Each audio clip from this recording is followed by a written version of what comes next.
since he took a 10 off, which is not a bad thing. I'll always try to tell you, if you gotta take weight off, do what works best for you. That way you get the best progression too. You shouldn't always be trying to mimic what somebody else is doing. Mainly if you're not doing exactly what they're doing and your body's not aligned like theirs. So I'm gonna just add a 10 as we go.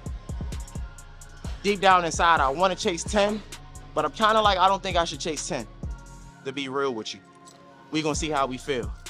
One thing about me with squats, and that's another reason why I do like 7, 8 sets of squats, is because once I kind of get into 4 sets, I feel a little bit more comfortable. That's just me personally.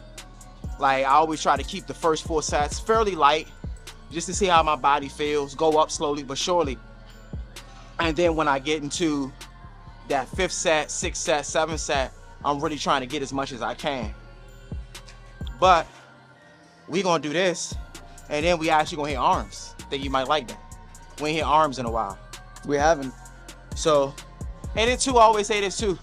If you somebody that wants to get more out of a particular area, I always say really train that area twice a week.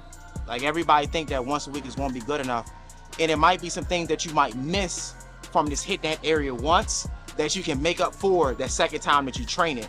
So what I like to do in those scenarios is, say for example, I'm trying to blow out my legs, get my legs together.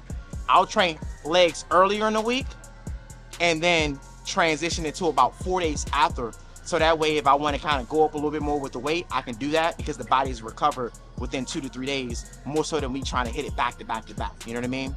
Mainly if you're somebody arms, same thing. You can do arms like on a Tuesday. I might hit arms again on Friday, but try to hit it around the time that's going to be convenient for maximizing other areas. So for example, if I'm trying to really train and get biceps effective, I'm not going to have my bicep workout too close to my back workout, because at the end of the day, it's going to affect my back exercising. Because do understand that when you train it back, biceps is a secondary.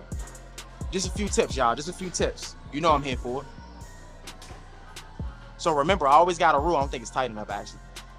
I got a rule that after 100 and, after 45 and a quarter, because I keep forgetting the numbers, I ain't gonna fake it. After that, I like to wear a belt. This is me personally. Yes, I can lift 315 without wearing a belt, 225 without a belt, but I try to get people to understand that it don't take one time to fuck up the back. Once the back is done, it ain't no coming back from it, unless you getting surgery. You know what I mean? Yeah. So I always say I'd rather be safe than sorry for the most part. Go in.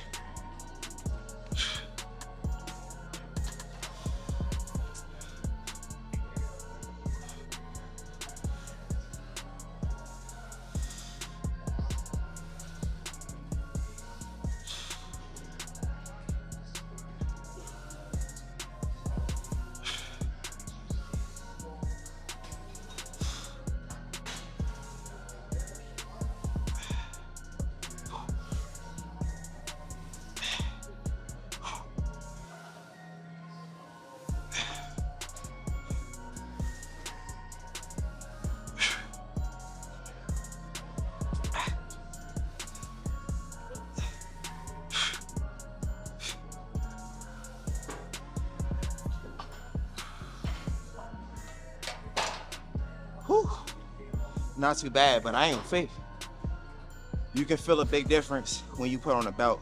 I'm telling you, it's easy to lift a little bit more when you're wearing a belt than not using a belt as well. Keeps that core intact, lower back intact, so you get more. I ain't gonna lie to you, I'm really liking this Smith machine. That's how long it's been since I've used the Swift machine for squats. It's to a point I ain't even gonna fake. Damn, they want to use the Smith machine for the next 3 weeks. That's how big of a difference I feel. Because you can really, a lot of the things that I really have to focus on before even taking a bar off the rack, I don't have to worry about that. Like literally. Like I said, one of my biggest failures is just making sure both ends are aligned. It's always a downfall for me. Second would be footing. Once you unrack, footing is damn near already good, so you don't have to readjust the footing or anything. Because remember, when you take it off the rack, you gotta take your baby steps back with that heavy weight, then get your footing together. And for me, that's why 4 sets in, it's a little bit easier for me to maximize the way that I want, because I'm gonna be real with y'all. I always have to get comfortable with footing makes best for me to maximize my squat. But let's get it.